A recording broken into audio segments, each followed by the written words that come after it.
The monitor screamed before I even reached the bed. 7 years old, lips going blue, and when I looked up to ask the father what happened, I forgot how to breathe myself because I knew that face. I had spent 20 years trying to forget the sound of his laughter.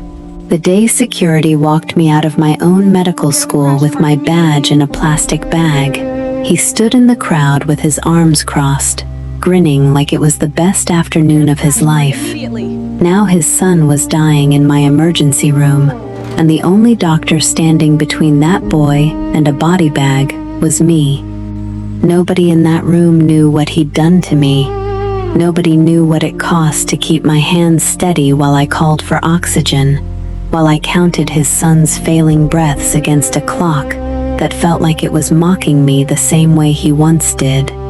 But I want you to sit with me for a moment, right here at the edge of that gurney, because before I tell you whether I saved him, before I tell you what he said to me afterward, on his knees, in a hallway that still smelled like antiseptic and fear, I need you to understand exactly how far I had fallen the first time he laughed, and exactly how far I had climbed since then. Before we dive deeper, let us know in the comments where you're watching from. We'd love to hear from you. And don't forget to hit that subscribe button so you never miss any of our upcoming videos. His name was Dwayne Larson, and half my life ago, he wasn't anyone important. Just a boy in my anatomy class with a loud voice and an easy laugh. The kind of laugh you remember longer than you remember your own name being called for graduation, because I never got to walk that stage. Whatever happened to me in medical school ended with my expulsion and his silence, and 13 years of watching him build a life that by every measure I once believed in should have been mine to build too. A house, a business with his name on the sign, a family. Now, sitting across from me under fluorescent light was a child gasping for a breath that wasn't coming easily enough. His child, and a set of questions I couldn't answer yet. Would Dwayne even recognize me under this mask? This title? This life I'd rebuilt without his help? Would I tell him who I was? Or let him keep believing the version of me he'd left behind in that hallway 20 years ago? The version who disappeared? And when this shift ended, when the machines finally went quiet one way or another, would I get to say the words I had rehearsed in my bathroom mirror for 2 decades? Or would I have to swallow them one more time, the way I always had, because someone else's emergency always came before my own healing? I didn't know yet. All I knew was that his son's oxygen was dropping, and I was the only one in that room who understood exactly how much history had just walked through my doors. To understand why my hands shook the way they did that night, you have to understand who I am now and who I was then. I'm a pediatrician, 43 years old. I run the night shift at a children's hospital I helped build from nothing, in a city I chose because no one there knew my name before I earned it back. I have a husband, Nathaniel, who has loved me through more reinventions of myself than most people get in one lifetime. I have a daughter, Nora, 15, sharp-tongued and fiercely protective of me in ways that remind me of myself at that age, before the world tried to convince me I wasn't worth protecting. I have a son, Elijah, 8 years old, who still believes his mother can fix anything, which is both the greatest compliment of my life and the heaviest weight I carry to work every single day. My mother-in-law, Geraldine, has never made my life easy, and my father-in-law, Harold, has been one of the only steady hands I've ever trusted completely. That's my family. That's the life I built brick by brick, on the other side of a fire that should have ended me at 23 years old. Because before any of that, I was a third-year medical student with the highest exam scores in my class, engaged to be married, and one signature away from finishing the only thing I had ever wanted to be. Dwayne Larson sat 2 rows behind me in every lecture hall for 3 years. He wasn't cruel at first, just loud, competitive, the kind of classmate who needed you to know when he'd scored higher than you, even when he hadn't. He ran with a small group, Holt Steele chief among them, who treated the program like a fraternity instead of a calling. I didn't think much of Dwayne until the week everything fell apart. There was an accusation, one I still, to this day, believe was engineered by someone with far more to gain than Dwayne ever had. Falsified data appeared in my name on a research file that wasn't mine. A closed hearing was called. Dean Ambrose Kirkland sat at the head of a long table and read the charges against me in a voice that never once wavered, as though my entire life wasn't unraveling 6 feet in front of him. I remember asking for time. I remember asking for someone, anyone, to look closer at the timestamps, at who else had access to that file. Nobody did. It was faster, cleaner, to let the golden student with the humble background take the fall than to investigate a family whose name was on a building. The morning they walked me out, security carried a single cardboard box holding 3 years of my life. My white coat, my stethoscope, the good one my grandmother had saved for 8 months to buy me. My name tag, already removed from the board outside the anatomy lab, as if I'd been erased before I'd even reached the parking lot. And there, leaning against the brick wall with Holt Steele and 2 others, was Dwayne Larson, laughing. Not a cruel, exaggerated cackle. Something worse. An easy, unbothered laugh. The kind you give when someone else's disaster has nothing to do with you, and never will. He said something to Holt I couldn't hear. Holt laughed too, and I walked past both of them, carrying my whole ruined future in a box that weighed less than the shame I felt. I promised myself, in the car outside that building, that I would become a doctor anyway, somewhere else, under my own name, rebuilt from scratch, with no one from that room ever getting the satisfaction of watching me fail completely. It took me 6 more years, a transfer across 2 states, a second engagement after my first one collapsed under the weight of my humiliation, and more nights than I can count, convincing myself I hadn't imagined my own competence. I never spoke to Dwayne Larson again. I never expected to. 20 years is a long time, and cities are large, and I had built a life specifically designed to never intersect with his. Until Tuesday night, when an ambulance rolled through my emergency room doors, carrying a 7-year-old boy in respiratory distress, and the man following the gurney, sobbing his son's name, still had that same easy face, older now, softer around the jaw, but unmistakably his. I hadn't seen Dwayne Larson laugh in 20 years. That night, I was about to find out exactly what kind of man he'd become when nothing was funny anymore. Doctor, incoming, pediatric respiratory, 7-year-old male, possible anaphylaxis, ETA 2 minutes. Nurse Priscilla Marsh's voice cut through the nurse's station the way it always did during a code. Flat, urgent, no wasted syllables. I was already moving before she finished the sentence, pulling on a fresh pair of gloves, running through the protocol in my head. Epinephrine ready, airway kit ready, oxygen ready. The doors burst open, and the paramedics wheeled him in fast, calling out vitals I barely had time to process before I saw him, small, limp against the gurney straps, lips tinged with a blue that no child's lips should ever be.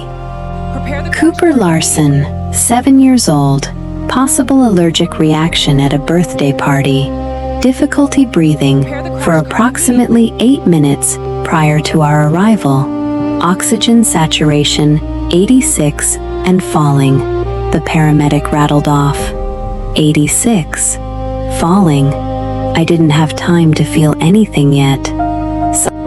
Get me .03 of Epitame now, I said, already positioning myself at the head of the bed, tilting his chin, listening for airflow that was growing thinner by the second. Priscilla, I need the crash cart at the bedside, and someone on the phone with anesthesia, in case we need to intubate. On it, she said, already moving. That's when I heard him. Please, please, somebody help him. That's my son, please. I looked up for exactly 1 second to identify the voice, the way I always do with a panicked parent, to gauge how much they could handle hearing right now. And the entire room tilted sideways. 20 years had added weight to his shoulders and gray to his temples, but I would have known that face anywhere. The same face that had leaned against a brick wall outside a dean's office and laughed while my future burned to the ground.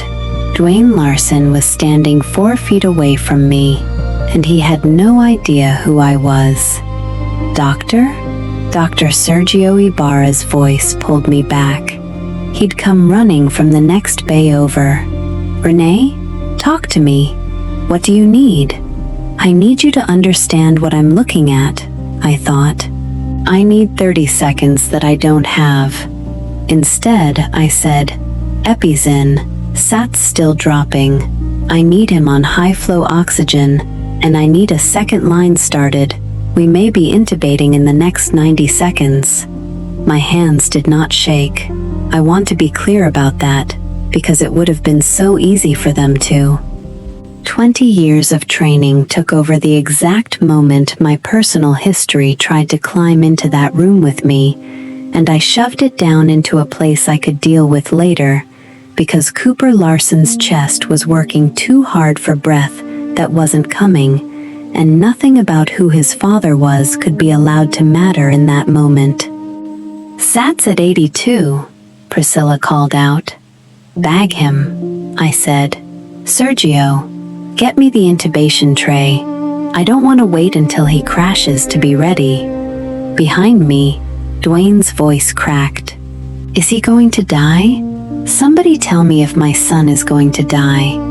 A woman's voice joined his, sharper, more controlled, but no less afraid. Dwayne, let them work. Let them work, please. I glanced back once. Katya Larson, I assumed, Cooper's mother, had a hand locked around her husband's arm, holding him back from the bedside, the way family members are trained to be held back, even when every instinct in their body is screaming at them to get closer to their child. Cooper's oxygen dipped to 79. My body moved before my mind finished the thought. We're intubating, I said. Now. The next 90 seconds belonged entirely to muscle memory, the tilt of the laryngoscope, the visual confirmation of the vocal cords, the tube sliding home, the immediate rise and fall of a chest that had, moments before, refused to move on its own. Priscilla confirmed breath sounds bilaterally. Sergio secured the tube, and somewhere in the middle of all of it, Cooper Larson's oxygen began, slowly, mercifully, to climb. 82, 86, 91.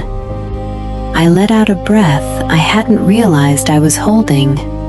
Sats, stabilizing at 94, Priscilla said, and for the first time since the doors had burst open, the room exhaled with her. Crash cart immediately. I turned around to deliver the update to the parents, already rehearsing the clinical language I use 100 times a shift. Stable, secured airway, monitoring closely, moving to the pediatric ICU, and found myself standing 3 feet from Dwayne Larson for the first time in 20 years. He was staring at my badge, not at my face yet, at the small rectangle clipped to my coat pocket that read, Dr. Renee Winters, Pediatric Emergency Medicine. I watched something shift behind his eyes, a flicker of recognition trying to surface through 20 years of a name he'd probably never once thought about again. Your son is stable for now, I said, keeping my voice level, professional, the voice I use for every parent on the worst night of their life. We've secured his airway, and we're moving him upstairs for monitoring. I need to ask you some questions about what happened at that party and about his medical history, as soon as you're able to answer them. Dwayne nodded, still staring at the badge, at my face, at the badge again, and I watched the exact moment it landed. His mouth opened slightly.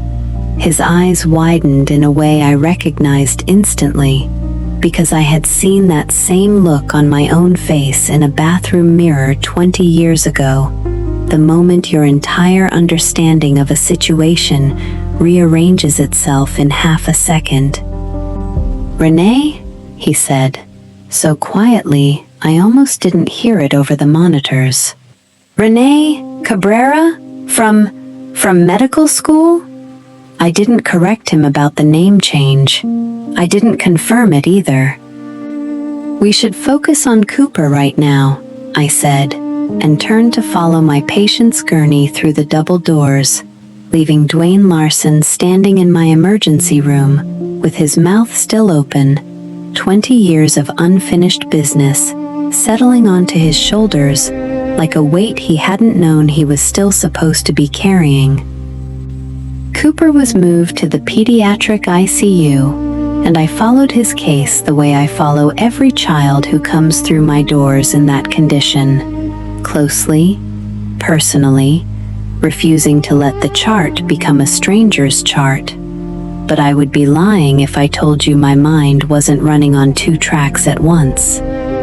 The first track was medicine. Anaphylaxis, severe enough to require intubation in a previously healthy 7-year-old, doesn't happen in a vacuum, and something about the timeline the paramedics had given me kept nagging at the back of my thoughts. 8 minutes of difficulty breathing before anyone called for help. 8 minutes is an eternity in a reaction this severe. The second track was Dwayne Larson, sitting in my hospital's family waiting room with his wife, 20 years older than the last time I'd seen his face, and somehow no less unsettling to be near. I gave myself 1 hour before I let myself think about him directly. 1 hour of pure medicine, reviewing Cooper's labs, adjusting his epinephrine drip, consulting with Sergio about the allergy panel we needed to run once he was stable enough. And it was during that hour, reviewing his admission paperwork, that I found the first thread that didn't sit right. Sergio, I said, pulling him aside near the nurse's station, look at this intake history. Cooper's had 2 prior ER visits for allergic reactions in the last 14 months. Both documented as mild, resolved with antihistamine. Neither one flagged for an allergy specialist referral. Sergio scanned the chart, frowning. That's a miss. 2 prior reactions, no referral, no EpiPen prescribed at either visit? None, I said, which means either the reactions genuinely were mild, and this one escalated out of nowhere, or somebody wasn't taking them seriously enough to push for follow-up. Sergio finished. I didn't say what I was actually thinking, which was, or somebody has been avoiding hospitals connected to me specifically, and cutting corners on his son's care because of it. It felt too personal a theory to say out loud, even to Sergio, who knew nothing yet about my history with the man pacing my waiting room. But before we go further, if this story already has you wondering what you would have done in my position, drop a comment and let me know, because it only got more complicated from there. I decided to speak with Katja Larsson alone first. Mothers, in my experience, tend to remember details fathers gloss over, and something told me Katja would give me a clearer picture without Dwayne's presence complicating the conversation. She was younger than Dwayne, mid-30s maybe, with the exhausted, hollowed-out look of a parent who has spent hours convinced her child might not survive the night. I found her alone in the family room, twisting a paper coffee cup into a shredded mess in her hands. "Mrs. Larsson, I'm Dr. Winters. Cooper is stable, and I want to go over his history with you, if you're able." She nodded quickly. "Anything, whatever you need." "I see he's had 2 prior reactions in the last year. Can you tell me about those?" Katja's face flickered with something I recognized instantly. Not confusion, but guilt. The first one was at daycare, some kind of tree nut thing, hives and a little wheezing. We took him to urgent care. They gave him Benadryl, said watch him overnight. The second one was smaller. I wanted to take him to the children's hospital that time, the one everyone says is the best in the city, the one you run, but Dwayne insisted on the urgent care clinic across town instead. Said it was closer. It wasn't really. It's 20 minutes further. I kept my expression neutral, the way I've trained myself to for 20 years, even as something cold settled in my chest. Did he say why he preferred that clinic? Just that he'd heard good things, Katja said, then hesitated. Honestly, Dr. Winters, now that you're asking, I don't think it made sense. He gets strange about hospitals sometimes, anxious. I always assumed it was just a thing some people have. Was there ever a specific reason he gave for avoiding this hospital in particular? I asked, keeping my tone as neutral as I could manage. Not urgent care in general. This hospital, specifically. Katja thought about it, twisting the ruined coffee cup a little further. He always had a reason that sounded reasonable on its own. Traffic, parking, a doctor he liked better across town. It's only now, saying it all out loud to you, that I realize how many separate small reasons added up to the same one big pattern. I should have pushed harder. I keep thinking that if I had, maybe we wouldn't be sitting here right now. You didn't do this, I told her, and I meant it. Parents trust their partner's judgment about logistics all the time. That's not a failure on your part. She nodded, unconvinced, the way most guilty parents are unconvinced, no matter what a doctor tells them in a hallway at 2 a.m. I thanked her, told her I'd be back with an update once Cooper's allergy panel results came in, and walked out of that room with my jaw tight enough to ache.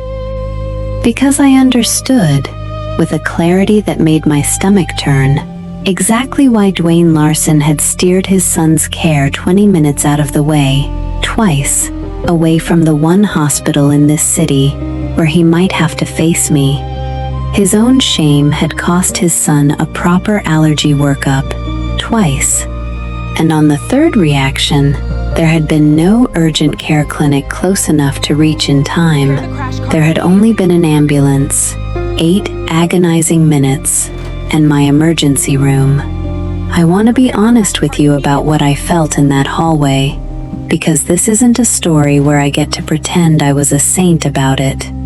Part of me, a part I'm not proud of, but a part that's honest, wanted to walk into that waiting room and tell Dwayne Larson exactly what his cowardice had almost cost him.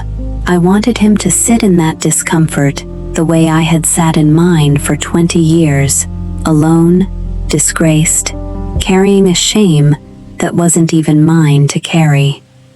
But Cooper's oxygen levels didn't care about my history, and somewhere underneath the anger, a different, older instinct was already taking over, the same instinct that had gotten me through 6 years of rebuilding a destroyed career from nothing, the instinct that says, the child comes first, always, even when the parent doesn't deserve your grace.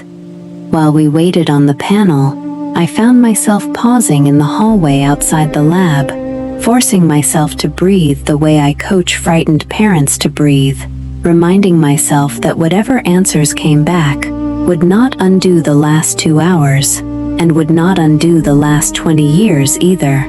Cooper's allergy panel came back 2 hours later, confirming a severe tree nut allergy that had clearly been escalating with each exposure, exactly as I suspected. I walked into the family waiting room to deliver the results myself, and found Dwayne alone this time, Katya having gone to update their parents by phone in the hallway. He stood the moment he saw me. "Renee, it's really you." "Dr. Winters, while we're here," I said, keeping my tone even. "Your son's allergy panel confirmed a severe tree nut allergy.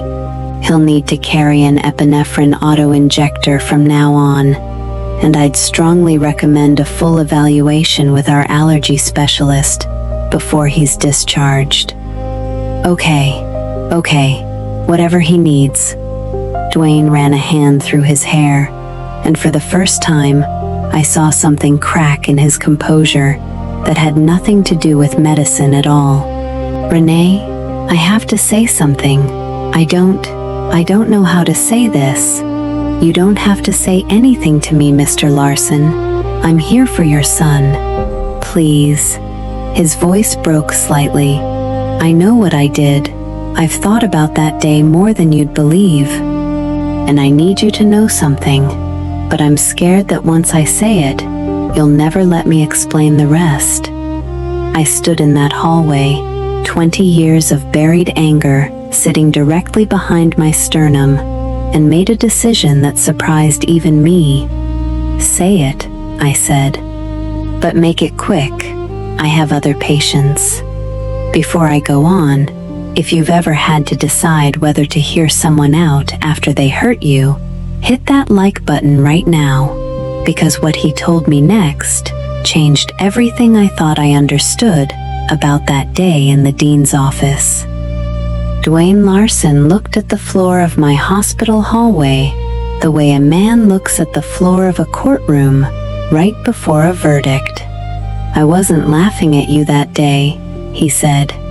"I need you to know that first, because I know what it looked like, and I know what everyone assumed, and I let all of you assume it for 20 years, because the truth was worse. I watched you laugh, Dwayne. I remember it exactly. I know you did." His hands were shaking now, and it was strange, genuinely strange, to watch a man 20 years removed from a hallway finally look as unsteady in this one as I had felt in that one. Holt had just told me something, right as you walked past us, something that had nothing to do with you at all. My laugh wasn't about your expulsion, Renee. It was about a joke he made 30 seconds before you walked out those doors. Terrible timing, the worst timing of my entire life, honestly, because it's haunted me for 20 years, watching your face in my memory, thinking I did that to you on purpose. I felt something shift in my chest. Not forgiveness, not yet, but the specific disorientation of a story you've told yourself for 2 decades, suddenly developing a crack down the middle. That doesn't explain why you never said anything, I said. Why you let me walk out of that building believing every single person who ever sat near me in that lecture hall thought I deserved what happened to me. Dwayne's jaw tightened because I knew something else, something worse than a badly timed laugh. Then say it. I knew who actually falsified that research file. His voice dropped low enough that I had to lean in to hear it over the hallway's ambient noise. It wasn't you. I always knew it wasn't you. Holt Steele's older brother was a research assistant in that lab.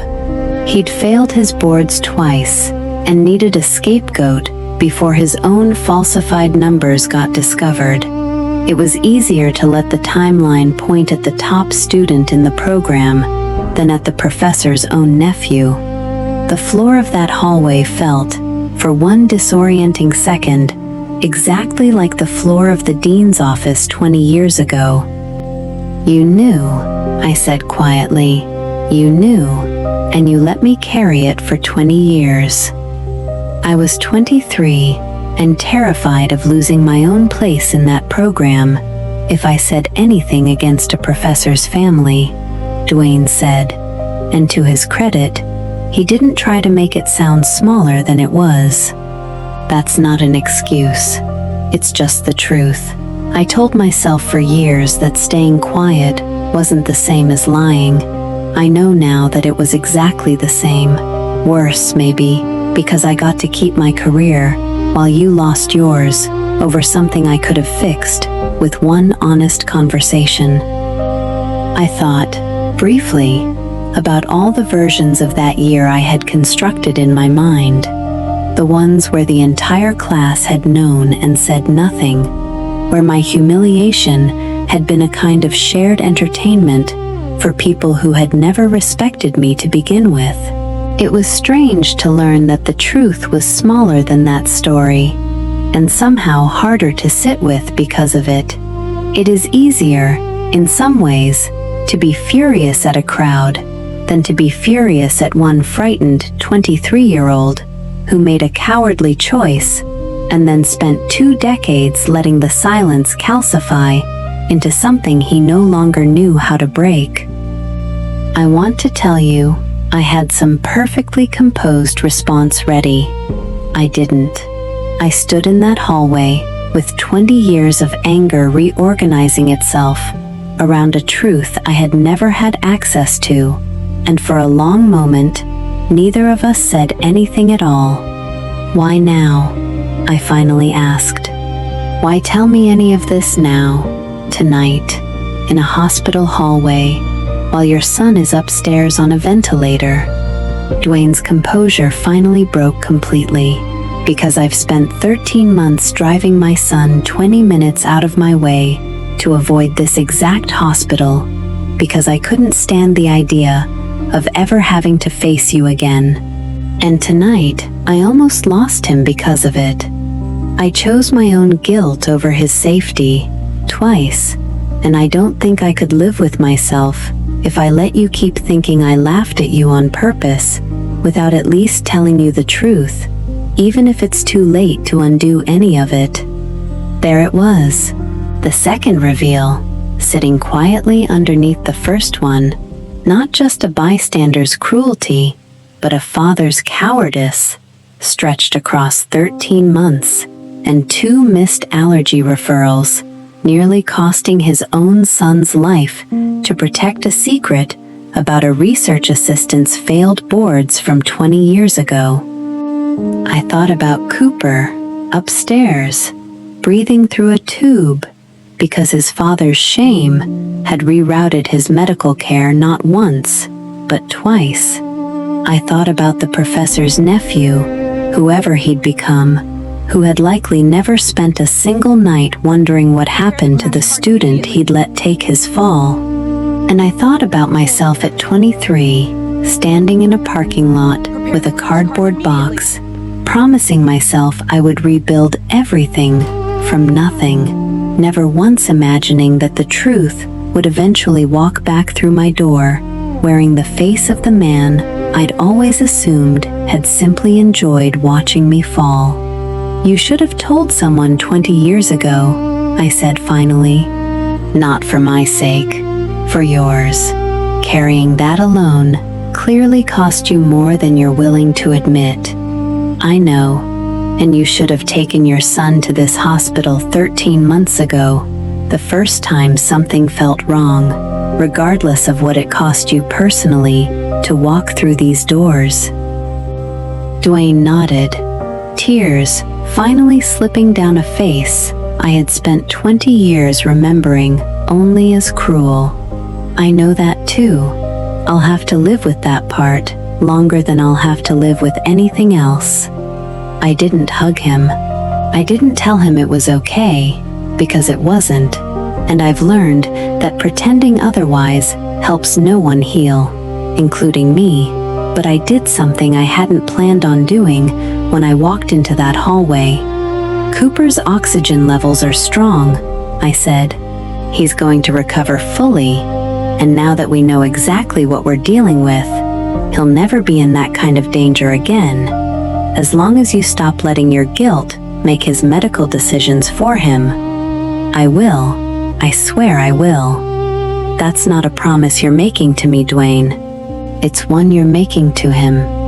I turned to walk back toward the ICU, and behind me, I heard him say my name one more time. Not Renee Cabrera, not Dr. Winters, just my name, quiet and unguarded, the way you say something when you finally understand its true weight for the first time. Cooper Larson was extubated the following afternoon, breathing entirely on his own, asking his mother almost immediately whether he'd missed his own birthday cake. Katia cried harder at that question than she had at any point during his intubation, which I understood completely. It is astonishing, the specific relief of hearing your child ask something ordinary again. I checked on him personally before the end of my shift, the way I do with every patient whose case has stayed with me. He was sitting up in bed, small and pale, but alert, watching cartoons, with the particular focus only a 7-year-old recovering from a medical crisis can manage, as though the last 36 hours hadn't happened at all. "Dr. Winters," Katia said when she saw me at the door. "Thank you. I don't have the words for what you did for him." "He did the hard part," I said. "My job was just to make sure his body had the chance to do it." Dwayne was in the corner of the room, quieter than I'd ever seen a grown man be, watching his son with an expression that carried both relief and something heavier underneath it. He caught my eye and gave a small nod, not quite an apology, not quite a thank you, something in between, the kind of gesture exchanged between two people who both understand there isn't a clean word for what just happened between them.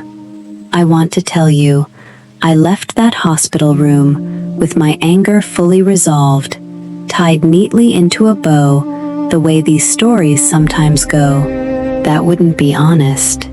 What I actually felt, driving home that night with the windows cracked and the radio off, was something far more complicated. Relief that Cooper was alive.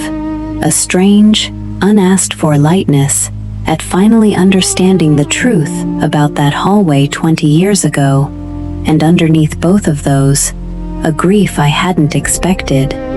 Grief for the 23-year-old version of me who never got an apology when it might have actually mattered. Grief for the 6 extra years it took me to rebuild a career that should never have been taken from me in the first place. Forgiveness, I've learned, especially at 43, is rarely a single decision. It's not a door that swings open once and stays that way.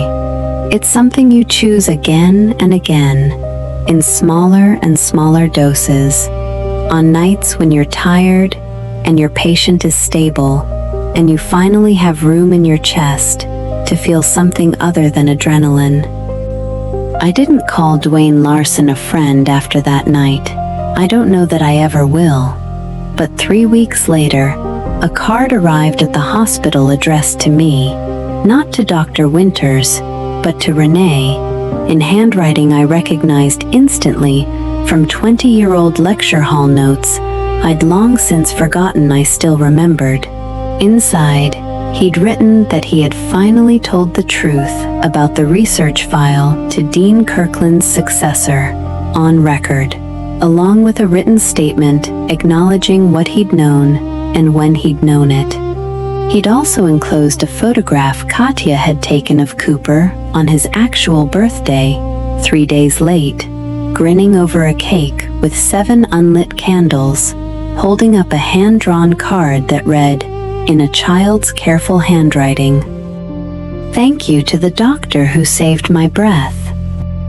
I keep that photograph in the top drawer of my desk, not because it resolves anything about the past, but because it reminds me why I chose this work in the first place. Long before Dwayne Larson, long before any dean's office, back when I was a little girl who wanted nothing more than to be the person who showed up when someone else's breathing stopped. I told Nathaniel the whole story the night it happened, sitting at our kitchen table long after Elijah and Nora had gone to bed, and he listened the way he always does, without rushing me toward a conclusion, without telling me how I should feel about a man I hadn't thought about in 20 years, suddenly reappearing with his son's life in my hands. When I finished, he asked me only one question, whether I regretted giving Dwayne those few extra minutes in the hallway instead of walking away the moment I recognized his face. I told him no, not because Dwayne deserved those minutes, but because I did. I had spent 2 decades wondering what really happened in that dean's office, and some part of me needed the truth more than I needed to punish the man who finally handed it to me. Nathaniel reached across the table and took my hand, and neither of us said anything else for a long while, because some nights don't need more words than that. I never got the apology I once imagined receiving in that parking lot 20 years ago, delivered by the people who actually orchestrated my downfall. Maybe I never will, but I got something else instead. The truth, finally, from an unexpected source, and the strange, complicated grace of watching a man's worst moment become the reason he finally corrected his oldest one. I still don't know what I would have done if Cooper Larson hadn't survived that night.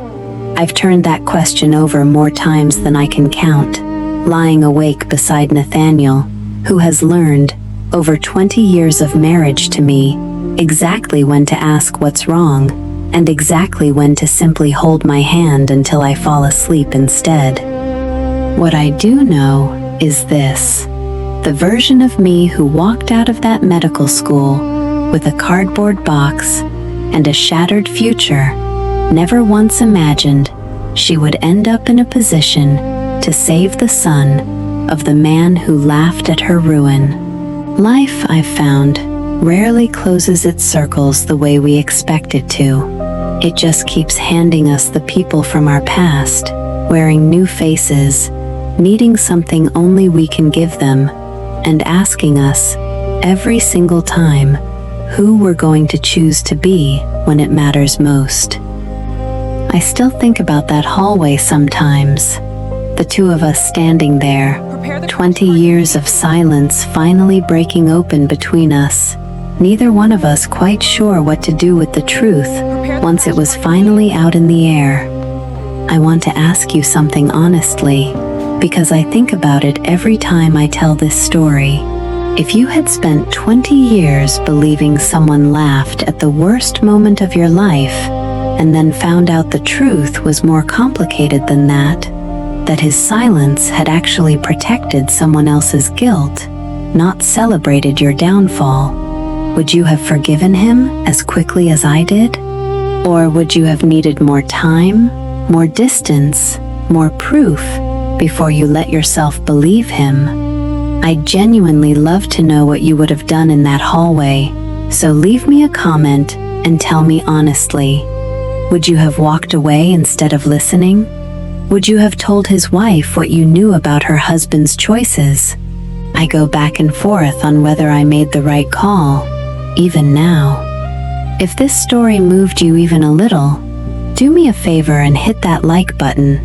It helps more than you'd probably guess, and it lets me know these stories are actually reaching people who need them.